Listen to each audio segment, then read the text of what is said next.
நாடு முழுக்க பல்வேறு குற்ற சம்பவங்கள் நடந்துட்டு தான் இருக்கு. காவல்துறையினரும் விசாரிச்சுட்டு தான் இருக்காங்க. அது மாதிரியான குற்றங்களின் தொகுப்பு தான் நிகழ்தகவு.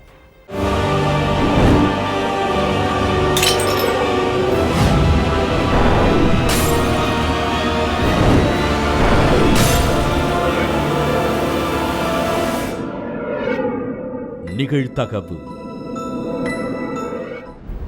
ரத்தம் படிந்த சட்டையுடன் தலை தெறிக்க ஓடிய கணவன். கூலி தொழிலாளியின் நடவடிக்கையை கண்டு பதறியபடி அவரது வீட்டிற்கு சென்ற கிராம மக்கள். நடு வீட்டில் பிறப்புறுப்பு சிதைக்கப்பட்டு துண்டு துண்டாக வெட்டப்பட்ட நிலையில் சடலமாக கிடந்த மனைவியை கண்டு அதிர்ச்சி. தப்பி ஓடிய கணவனை வலை வீசி தேடும் போலீஸ். மனைவி கொடூரமாக கொலை செய்யப்பட்டது ஏன்? கொடூர கொலைக்கான பின்னணி என்ன?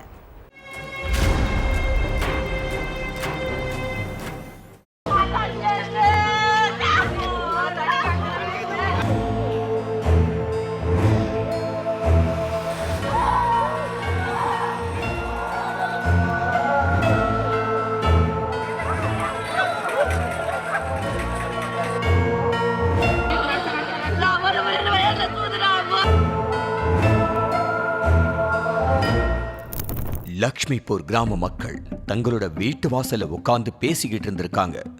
அப்ப மல்லையாங்கிற நபர் ரத்தம் படிஞ்ச சட்டையோட ரோட்ல தலை தெறிக்க ஓடி இருக்கான்.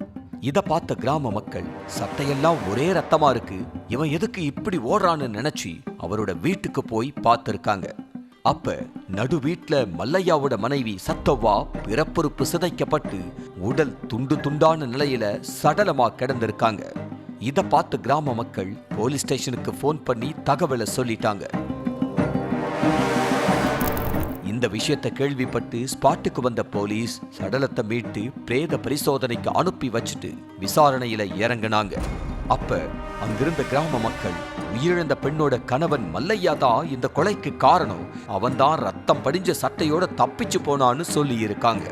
இதனால போலீஸ் மல்லையா எங்க தப்பிச்சு போனான்னு கண்டுபிடிக்க அந்த ஏரியாவில் உள்ள எல்லா சிசிடிவி காட்சிகளையும் ஆய்வு பண்ணி இருக்காங்க. அடுத்து அவரோட செல்போன் நம்பரையும் ட்ரேஸ் பண்ணி விசாரிக்க ஆரம்பிச்சாங்க.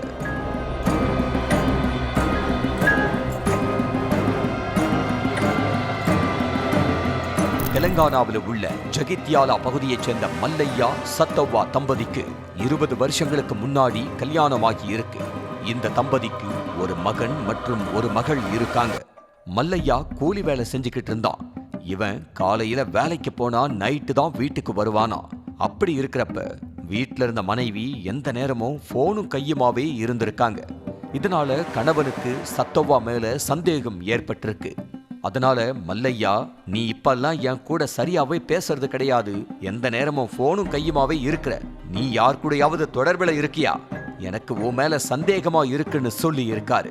அதுக்கு மனைவி, எதுக்கு உங்க புத்தி இப்படி போகுது, நீங்க நினைக்கிற மாதிரி எல்லாம் ஒன்னும் கிடையாது, நான் ஒழுக்கமா தான் இருக்கேன்னு சொல்லி இருக்காங்க.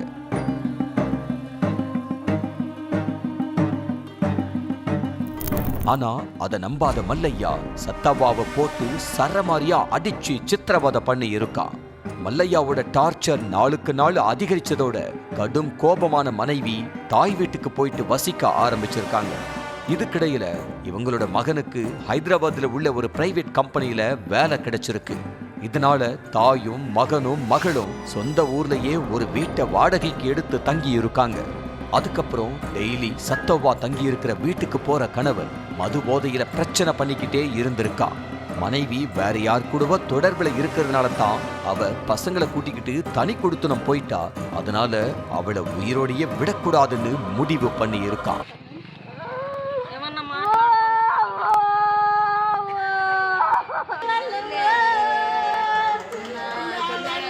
சம்பவத்தன்னைக்கு மகன் வேலைக்கு போயிட்டான்.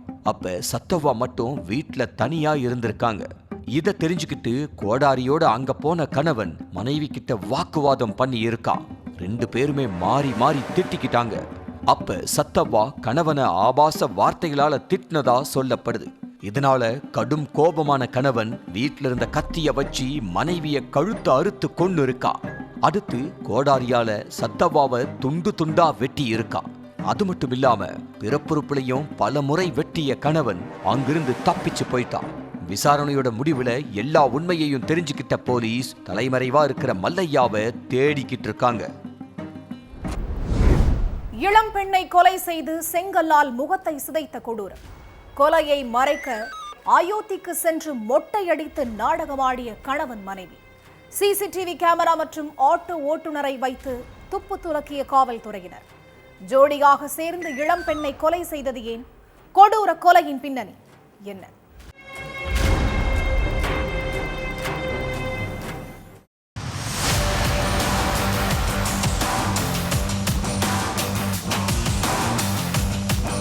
ஜனவரி 31 பிபிகஞ்சுங்கிற இடத்துல உள்ள பாலத்துக்கு அடியில ஒரு பெண் சடலமா கிடக்கிறதா போலீஸுக்கு தகவல் வந்திருக்கு. உடனே போலீஸ்காரங்க ஸ்பாட்டுக்கு போய் பார்த்தப்ப முகம் செதஞ்சி நிர்வாணமா ஒரு பெண் கொலை செய்யப்பட்டு கிடந்திருக்காங்க. அடுத்து சடலத்தை மீட்டு போஸ்ட்மார்ட்டத்துக்கு அனுப்பி வச்சு விசாரணையில இறங்கின போலீஸ் சடலம் மீட்கப்பட்ட இடத்துல ஆய்வு பண்ணி இருக்காங்க. அப்ப அந்த இடத்துல ஒரு சின்ன துணியையும் மது பாட்டிலையும் கைப்பற்றி இருக்காங்க. அதே நேரம் அந்த ஏரியாவில் உள்ள சிசிடிவி கேமராக்களை ஒன்னு விடாம செக் பண்ணாங்க. அதுல 30 நைட்டு ஆட்டோவில் ஒரு ஆணும் 2 பெண்களும் வர்றது பதிவாகி இருந்துச்சு. அதுல இருந்த ஆட்டோ டிரைவரை பிடிச்சு விசாரிச்சப்ப, ஆமா சார், ஒரு ஆணையும் 2 பெண்களையும் ஏத்திட்டு வந்தேன், அதுல ஒரு பொண்ணு மட்டும் மும்பை பாஷை பேசுச்சுன்னு சொல்லியிருக்காரு அந்த ஆட்டோ ஓட்டுநர். அதுக்கப்புறம் அன்னைக்கு நைட்டு அந்த இடத்துல பதிவாகியிருந்த செல்போன் நம்பரை வச்சு விஜய் சந்தியாங்கிற தம்பதியை பிடிச்சு விசாரணை நடத்தினாங்க. போலீஸ்ல பிடிபட்ட விஜய் ஆரம்பத்துல எனக்கும் இந்த கொலைக்கும் எந்த சம்பந்தமும் இல்லைன்னு சொல்லி போலீஸ் கிட்ட எகிரி இருக்கான். ஆனா அவனோட மனைவி சந்தியா காவலர்களோட விசாரணைய பார்த்ததும் பதட்டமாகி இருக்காங்க.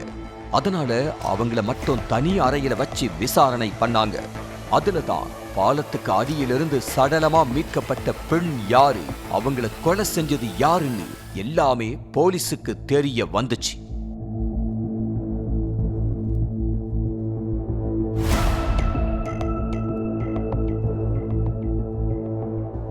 மும்பையை சேர்ந்த பிரியாங்கிற பெண் அங்க உள்ள ஒரு பிரைவேட் கம்பெனியில இன்சூரன்ஸ் ஏஜென்ட்டா வேலை பார்த்துட்டு இருந்திருக்காங்க. பிரியாவுக்கு அதே கம்பெனியில வேலை பார்த்துட்டு இருந்த விஜய்ங்கிறவரோட பழக்கம் ஏற்பட்டு அது நாளடைவுல காதலா மாறி இருக்கு. பல இடங்களுக்கு போய் தங்களோட காதலை வளர்த்துட்டு வந்த இந்த ஜோடி தனியா வீடு எடுத்து லிவ் இன் உறவுல வாழ்ந்துட்டு இருந்திருக்காங்க. அப்படி வாழ்ந்துட்டு வந்த விஜய்க்கும் பிரியாவுக்கும் ஒரு ஆண் குழந்தையும் பிறந்திருக்கு. இந்த சூழல்ல பிரியாவுக்கும் விஜய்க்கும் இடையில கருத்து வேறுபாடு ஏற்பட்டு பிரிஞ்சிட்டாங்க. 2014 தன்னோட சொந்த ஊரான உத்தரப்பிரதேச மாநிலம் கோரக்பூருக்கு போன விஜய் அங்க சந்தியாங்கிற பெண்ணை கல்யாணம் பண்ணி செட்டில் ஆகிட்டான். இந்த தம்பதிக்கு இப்ப 2 பெண் குழந்தைங்க இருக்காங்க. இதுக்கு நடுவுல இன்ஸ்டாகிராம் மூலமா பிரியாவும் விஜயும் மறுபடியும் பேசி பழக ஆரம்பிச்சிருக்காங்க. பிரியா தான் குழந்தையோட கஷ்டப்படுறாளேன்னு விஜய் அவங்களுக்கு அடிக்கடி பணம் அனுப்பிட்டு இருந்திருக்கான். இந்த விஷயம் மனைவி சந்தியாவுக்கு தெரிய வந்து அவங்க கொந்தளிச்சிருக்காங்க. ஆனா சந்தியா கணவன் விஜய கண்டிக்காம அவரோட முன்னாள் காதலியான பிரியாவோட கதையை முடிக்க பிளான் போட்டிருக்காங்க. விஜயும் அந்த பிளானுக்கு மறுப்பு தெரிவிக்காம ஓகே சொல்லி இருக்கான். அதுக்காக சந்தியாவும் விஜயும் சேர்ந்து பிரியாவுக்கு போன் பண்ணி அயோத்திக்கு கூட்டிட்டு போய் சுவாமி தரிசனம் காட்டுறோம்னு சொல்லி கோரக்பூருக்கு வர சொல்லி இருக்காங்க. பிரியாவும் முன்னாள் காதலன் விஜயையும் அவனோட மனைவி சந்தியாவையும் நம்பி கடந்த ஜனவரி 26 கோரக்பூருக்கு வந்திருக்காங்க. அப்படி வந்ததும் விஜய், சந்தியா, பிரியா 3 பேரும் ஒன்னா சேர்ந்து மது குடிச்சு ஜாலியா ஊரை சுத்தி இருக்காங்க. 30 நைட்டு கணவன் மனைவி 2 பேரும் சேர்ந்து பிரியாவுக்கு அளவுக்கு அதிகமா மது ஊத்தி கொடுத்து மயக்கமடைய வச்சிருக்காங்க.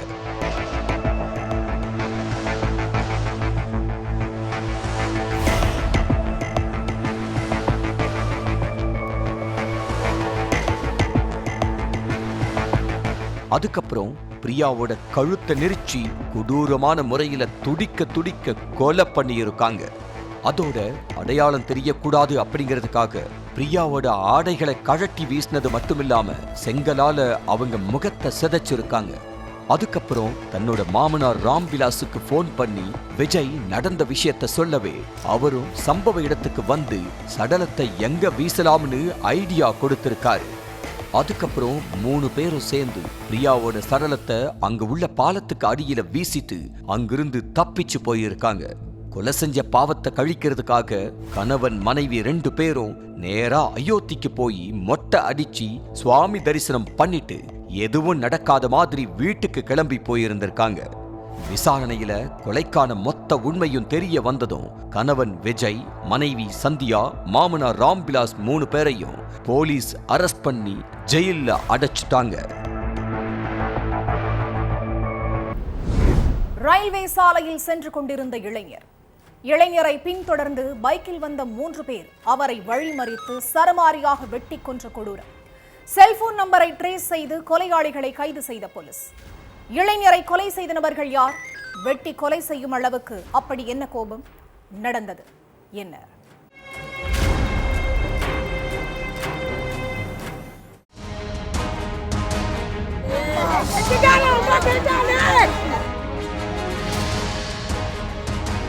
நைட்டு நேரத்துல ரயில்வே ஃபீடர் சாலை வழியா பொதுமக்கள் போறதும் வர்றதுமா இருந்திருக்காங்க.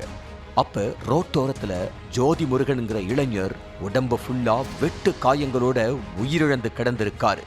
இந்த விஷயத்தை கேள்விப்பட்டு ஸ்பாட்டுக்கு வந்த போலீஸ் சடலத்தை மீட்டு போஸ்ட்மார்ட்டத்துக்கு அனுப்பி வச்சுட்டு விசாரணையில இறங்கினாங்க. ஜோதி முருகனை கொலை செஞ்சது யாரு? அவருக்கு யார் கூடயாவது முன்பகை இருக்கா? அவர் மேல போலீஸ் ஸ்டேஷன்ல ஏற்கனவே வேற எதுவும் கேஸ் ஃபைல் ஆகி இருக்கான்னு செக் பண்ணி இருக்காங்க.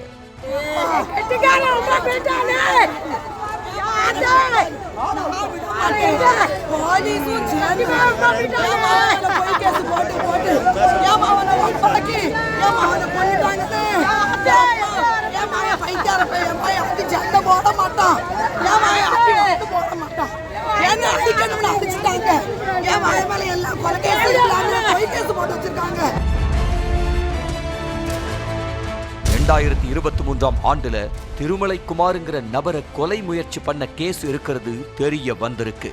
இதனால இந்த தரப்பை சேர்ந்தவங்க தான் இந்த கொலையை பண்ணி இருக்கணும்னு நினைச்ச போலீஸ் திருமலைக்குமாரோட ஃப்ரெண்ட்ஸ், உறவுக்காரங்களை பத்தி விசாரிச்சிருக்காங்க. அப்ப அவரோட உறவினர்கள் 5 பேரோட செல்போன் எண் ஸ்விட்ச் ஆஃப்ல இருந்திருக்கு. இதனால அந்த 5 பேர் மேலையும் சந்தேகம் அடைஞ்ச போலீஸ் அவங்கள வலை வீசி தேட ஆரம்பிச்சாங்க. அப்ப உமா மகேஸ்வரனோட செல்போன் மட்டும் அடிக்கடி ஆன் ஆகி இருக்கு. இதனால அவர் பதுங்கி இருந்த இடத்தை கண்டுபிடிச்ச போலீஸ் அவரை கஸ்டடியில எடுத்து விசாரிச்சிருக்காங்க. அதுலதான் பல பகீர் தகவல்கள் வெளியாகி இருக்கு.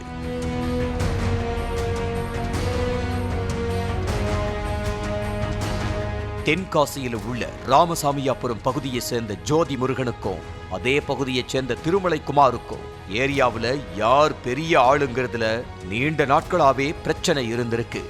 பார்க்குற இடத்துல 2 தரப்பும் அடிக்கடி மோதிக்கிறது, சண்டை போடுறதுன்னு இருந்திருக்காங்க.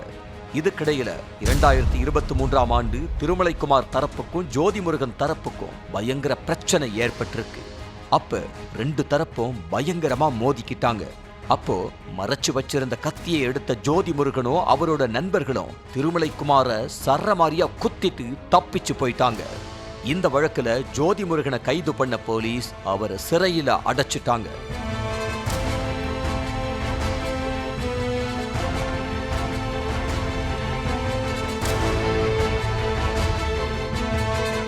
அதுக்கப்புறம் வெயில்ல வெளியில வந்த ஜோதி முருகன் தான் உண்டு தனது வேலை உண்டுன்னு இருந்திருக்காரு. திருமலைக்குமார் தரப்பும் ஜோதி முருகன் தரப்பும் இந்த பிரச்சனையை அவங்களாவே பேசி முடிச்சுக்கிட்டாங்க. ஆனா திருமலைக்குமாரோட உறவினர்களான சதீஷ், உமா மகேஸ்வரன், சுகுமாரன், சத்தியமூர்த்தி, சோலைவேல், முருகேசன் ஆகிய 6 பேரும் ஜோதி முருகன் மேல கொலை வெறியில இருந்திருக்காங்க. கொஞ்ச நாளைக்கு முன்னாடி இவங்க 6 பேரும் ஒரு கேஸ் விஷயமா சங்கரன் கோயில் கோர்ட்டுக்கு போயிட்டு திரும்பி இருக்காங்க. அப்ப ஆள் நடமாட்டம் இல்லாத ஏரியாவுல உட்கார்ந்து மது குடிச்சிருக்காங்க. அப்ப ஜோதி முருகனும் அவனோட ஃப்ரெண்ட்ஸும் அடிக்கடி நம்ம ஏரியாவுக்குள்ள வந்துட்டு போறாங்க, எதுக்கு வர்றாங்கன்னு தெரியலன்னு சொல்லி பேசி இருக்காங்க. அப்ப அந்த கும்பல்ல இருந்த ஒருத்தன் ஏற்கனவே திருமலைக்குமார கொலை பண்ண ட்ரை பண்ணியிருக்காங்க. இப்ப அவங்க நம்மள கொலை பண்ணதான் ஏரியாவுக்குள்ள வந்துட்டு போறாங்க, அதனால அவங்க கொலை பண்றதுக்கு முன்னாடி நாம அவங்கள ஒருத்தனையாவது கொலை பண்ணிடணும்னு திட்டம் போட்டிருக்காங்க. சதீஷ், உமா மகேஸ்வரன், சுகுமாரன் ஆகிய 3 பேரும் ஜோதி முருகனோட நடமாட்டத்தை கண்காணிக்க ஆரம்பிச்சிருக்காங்க. அப்ப ஜோதி முருகன் சங்கரன் கோவில் ரயில்வே சாலை வழியா போயிட்டு இருந்திருக்காரு. இதை தெரிஞ்சுக்கிட்டு அரிவாள் உள்ளிட்ட ஆயுதங்களோட பைக்ல வந்த சத்தியமூர்த்தி, சோலைவேல், முருகேசன் ஆகிய 3 பேரும் ஜோதி முருகனை சரமாரியா வெட்டி கொன்னுட்டு தப்பிச்சு போயிட்டாங்க. அடுத்து செல்போன் சிக்னலை வச்சு உமா மகேஸ்வரனை தட்டி தூக்கிய போலீஸ் அவர் கொடுத்த வாக்குமூலத்தை வச்சு மத்த 5 பேரை அரெஸ்ட் பண்ணி சிறையில அடைச்சிட்டாங்க. பெற்றோர் வீட்டிற்கு ஆட்டோவில் மகளுடன் சென்று கொண்டிருந்த தாய், ஆட்டோவை வழிமறித்த 2 பேர் இளம்பெண்ணை கத்தியால் குத்திக் கொன்ற கொடூரம். சிறுமி மூலம் கொலையாளிகளை கண்டுபிடித்த போலீஸ். அடுத்தடுத்த விசாரணையில் வெளியான பகீர் தகவல். இளம்பெண் கொலை செய்யப்பட்டது ஏன்? ஆட்டோவில் வந்த மர்ம நபர்கள் யார்? நடந்தது என்ன?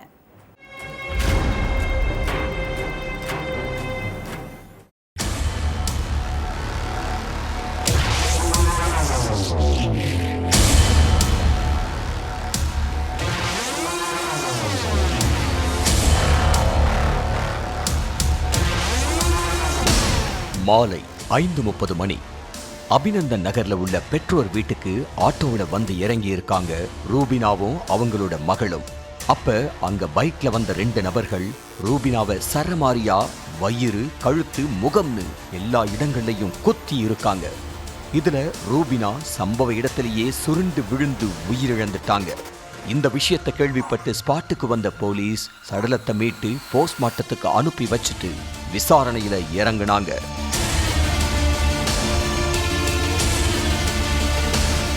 சம்பவம் நடந்த அன்னைக்கு அந்த பகுதியில மின்சாரம் இல்லாததுனால சிசிடிவி காட்சிகள் எதுவும் இயங்கல. இதனால கொலையாளிகளை கண்டுபிடிக்கிறதுல போலீஸுக்கு சிக்கல் ஏற்பட்டிருக்கு. அடுத்து கொலை நடந்த இடத்துல இருந்த ரூபினாவோட மகள் கிட்ட போலீஸ் விசாரிச்சிருக்காங்க. அதுல சிறுமி சாஹில் தான் எங்க அம்மாவை கொலை செஞ்சான்னு சொல்லி இருக்காங்க. இதனால சாஹில வலை வீசி தேட ஆரம்பிச்சாங்க போலீஸ். அவரோட செல்போன் நம்பரை ட்ரேஸ் பண்ணி ஆய்வு பண்ணி இருக்காங்க. அப்ப சிக்னல் பக்கத்து கிராமத்துல காட்டி இருக்கு.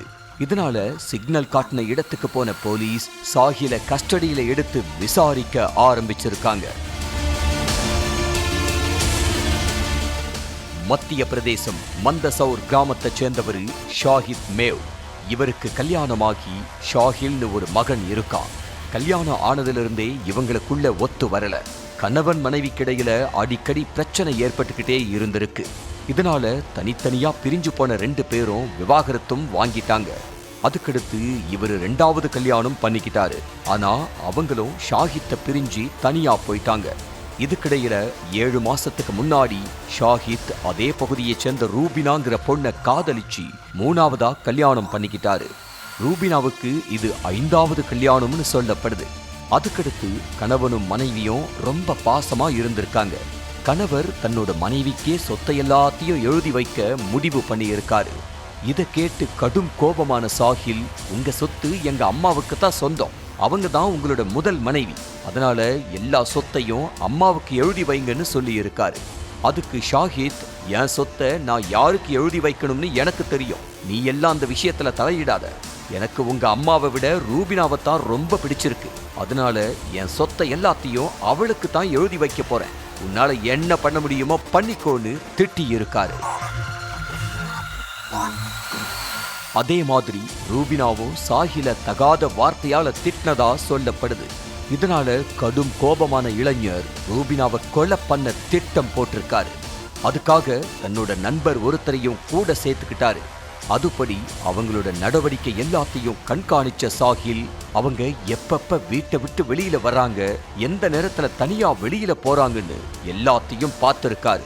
சம்பவத்தன்னைக்கு ரூபினா தன்னோட மகளோட பெற்றோர் வீட்டுக்கு ஆட்டோவுல போயிருக்காங்க. அப்ப அவங்கள பின்தொடர்ந்து பைக்ல போன சாஹிலும் அவரோட நண்பரும் ஆட்டோவை வழி மறிச்சு ரூபினாவை கத்தியால சரமாரியா குத்தி கொன்னுட்டு அங்கிருந்து தப்பிச்சு போயிட்டாங்க. ஆனா ரூபினாவோட மகள் மூலமா எல்லா உண்மையையும் தெரிஞ்சுக்கிட்ட போலீஸ் சாஹிலையும் அவரோட நண்பரையும் அரெஸ்ட் பண்ணி சிறையில அடைச்சிட்டாங்க. வழக்கம் போல் மருத்துவமனைக்கு சென்ற செவிலியர். மருத்துவமனை வாசலில் வைத்தே செவிலியரை துப்பாக்கியால் சுட்டுக் கொன்ற இளைஞர். இளம்பெண்ணை துடிக்க துடிக்க கொன்றுவிட்டு மின்னல் வேகத்தில் தப்பி ஓடிய இளைஞர் யார்? கொலையாளி சிக்கினானா? நடந்தது என்ன?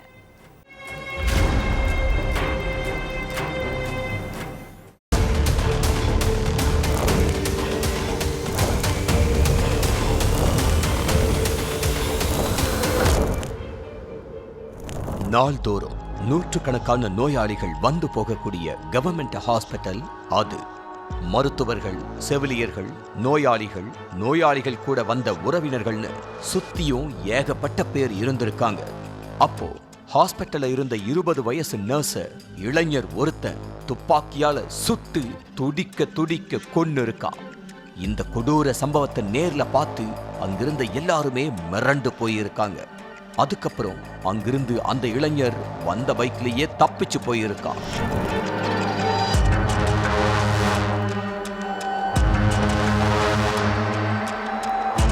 விஷயம் தெரிஞ்சு சம்பவ இடத்துக்கு வந்த போலீஸ் ஹாஸ்பிட்டல்ல உள்ள சிசிடிவி காட்சியையும் நோயாளிகள் தங்களோட செல்போன்ல எடுத்த வீடியோ காட்சிகளையும் கைப்பற்றி விசாரணையில இறங்கினாங்க. அதுக்கப்புறம் நர்ஸ கொடூரமா கொன்னுட்டு தப்பிச்சு போனவனை மடக்கி பிடிச்சு விசாரிச்சப்பதான் இந்த கொடூர சம்பவத்துக்கு காரணம் என்னங்கிறது தெரிய வந்திருக்கு.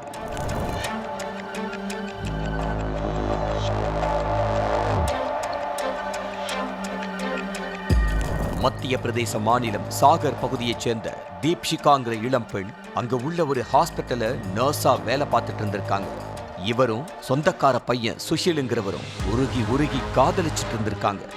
கடந்த 2 வருஷத்துக்கு மேல தீப்ஷிகாவும் சுஷிலும் காதலிச்சுட்டு வந்த நேரத்துல திடீர்னு அவங்களுக்குள்ள பிரச்சனை வந்திருக்கு. தீப்ஷிகா வேற ஒரு இளைஞர் கூட வெளியே போனதா சொல்லப்படுது. இத சுஷில் பார்த்துட்டு தீப்ஷிகா கூட பயங்கரமா சண்டை போட்டிருக்கான். என்ன விட்டுட்டு வேற யார் கூடயே சேர்ந்து ஊர் சுத்திக்கிட்டு இருக்க, என்ன ஏமாத்த பாக்குறியான்னு கேட்டு தகராறு பண்ணி இருக்கான். அந்த சம்பவத்துக்கு பிறகிருந்தே தீப்ஷிகா சுஷில் இடையில அடிக்கடி சண்டை சச்சரவு ஏற்பட்டு இருக்கு. நாள்தோறும் பிரச்சனையாவே போய்கிட்டு இருந்ததுனால தீப்ஷிகா காதலன் சுஷில் கிட்ட பேசுறதையும் பழகிறதையும் அடியோடு நிறுத்திட்டதா சொல்லப்படுது. 2 வருஷம் ஆசையா பேசி பழகிட்டு இப்ப திடீர்னு என்ன கழட்டி விடவா பாக்குறேன்னு கேட்டு சுஷில் மறுபடியும் சண்டை போட்டிருக்கா. இப்படியே பிரச்சனை போதாகரமா போய்கிட்டு இருந்த நேரத்துலதான் தன்னை கல்யாணம் பண்ணிக்க சொல்லி டார்ச்சர் கொடுத்திருக்கான். இதுக்கு தீப்ஷிகா மறுப்பு தெரிவிச்சதுனால 2 பேருக்கு இடையில கடுமையா வாக்குவாதம் நடந்திருக்கு. சுஷில கல்யாணம் பண்ணிக்க மாட்டேன்னு திட்டவட்டமா சொல்லிட்டாங்க தீப்ஷிகா. அதனால ஆத்திரம் அடைஞ்ச சுஷில் காதலிய கொலை பண்ண முடிவு பண்ணி இருக்கான். வழக்கம் போல 4ஆம் தேதி நைட்டு தீப்ஷிகா வீட்ல இருந்து கிளம்பி ஹாஸ்பிட்டலுக்கு போயிருக்காங்க. இதை தெரிஞ்சுக்கிட்ட சுஷில் தீப்ஷிகாவை கொல்ல இதுதான் சரியான சான்ஸ் நினைச்சு கையில துப்பாக்கியோட ஹாஸ்பிட்டலுக்கு போயிருக்கான்.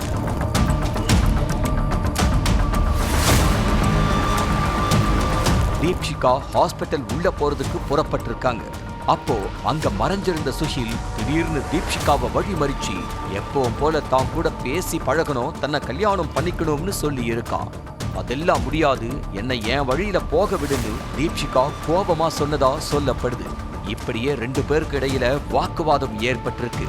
அப்போ தீப்ஷிகாவை அடிச்சு கீழே தள்ளிவிட்ட சுஷில் அவங்கள துப்பாக்கியால சுட்டு இருக்கான். 4ஆம் தேதி நடந்த இந்த கொடூர சம்பவத்தோட வீடியோ காட்சி 3 நாளைக்கு அப்புறம்தான் வெளியில வந்து பெரும் பரபரப்பை ஏற்படுத்தி இருக்கு.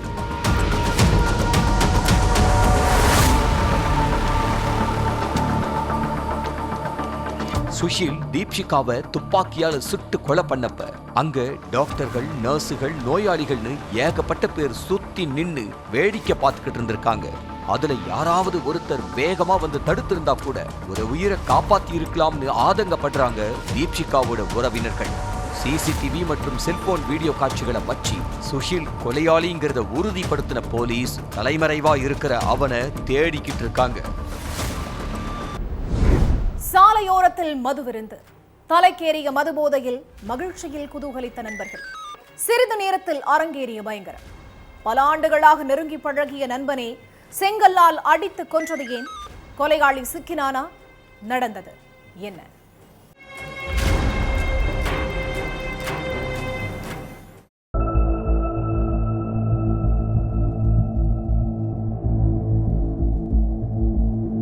காலங்காத்தால சாலையோர பக்கமா ஒருத்தர் வாக்கிங் போயிருக்காரு. அப்போ அந்த பகுதியில அங்கங்க ரத்தக்கரை இருந்திருக்கு. இதெல்லாத்தையும் பார்த்துட்டு சந்தேகம் அடைஞ்ச அந்த நபர் என்ன ஏதுன்னு கிட்ட போய் பார்த்தப்ப அங்க ரத்த வெள்ளத்துல இளைஞர் சடலம் ஒண்ணு கிடந்திருக்கு. தகவல் தெரிஞ்சு சம்பவ இடத்துக்கு போன போலீஸ் சடலத்தை மீட்டு போஸ்ட்மார்ட்டத்துக்கு அனுப்பி வச்சுட்டு விசாரணையில இறங்குனாங்க. கொல்லப்பட்டது யாரு என்னன்னு விசாரணை பண்ணப்ப அது வேடச்சந்தூர் மீனாட்சிபுரத்தை சேர்ந்த 35 வயசான கண்ணன் அப்படிங்கிறது தெரிய வந்திருக்கு. அவரை கொலை பண்ணது யாருன்னு கண்டுபிடிக்கிறதுக்காக போலீஸ் அந்த ஏரியாவில் உள்ள சிசிடிவி காட்சிகளை ஆய்வு பண்ணி இருக்காங்க. அதுல கண்ணன் அவரோட நெருங்கிய நண்பர் கூட நைட்டு நேரம் மதுபாட்டிலோட போன காட்சிகள் பதிவாகி இருந்திருக்கு. அதுக்கப்புறம் அந்த சிசிடிவி காட்சிகள்ல பதிவான கண்ணனோட நண்பரை பிடிச்சு போலீஸ் விசாரிச்சிருக்காங்க. அந்த விசாரணையில தான் கண்ணனோட கொலைக்கு காரணம் என்னங்கிறது தெரிய வந்திருக்கு. திண்டுக்கல் வேடச்சந்தூர்ல உள்ள மீனாட்சிபுரத்தை சேர்ந்த கண்ணன் நாகலட்சுமி தம்பதிக்கு 2 குழந்தைங்க இருக்காங்க. கூலி தொழில் வேலை பார்த்துட்டு வந்த கண்ணனுக்கு குடிப்பழக்கம் இருந்திருக்கு. தினமும் தன்னோட நண்பர் ஆனந்தராஜோட சேர்ந்து மது குடிக்கிறத வழக்கமா வச்சுட்டு இருந்திருக்காரு.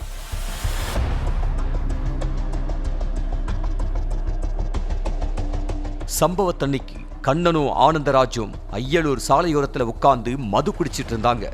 அப்ப போதை தலைக்கேறினதும் கண்ணன் ஆனந்தராஜையும் அவரோட குடும்பத்தையும் பத்தி தகாத வார்த்தைகளால பேசி இருக்காரு. ஆனந்தராஜ் பலமுறை அப்படி பேசாதன்னு சொல்லியும் கண்ணன் கேட்கல. அதனால ஆத்திரமடைஞ்ச ஆனந்தராஜ் அங்கிருந்த செங்கலை எடுத்து கண்ணன் தலையில தூக்கி போட்டு சரமாரியா தாக்கி இருக்காரு. அதுல நிலை குலைஞ்ச கண்ணன் சம்பவ இடத்திலேயே துடிதுடிச்சு உயிரிழந்துட்டாரு.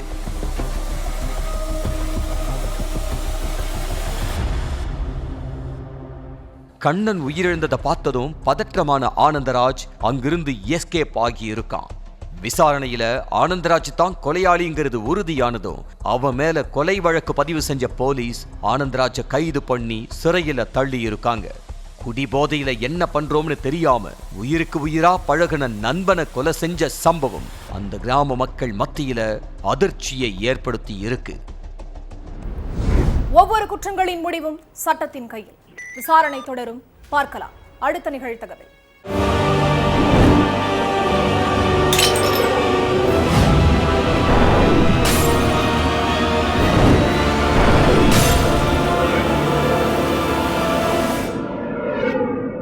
நிகழ்தகவு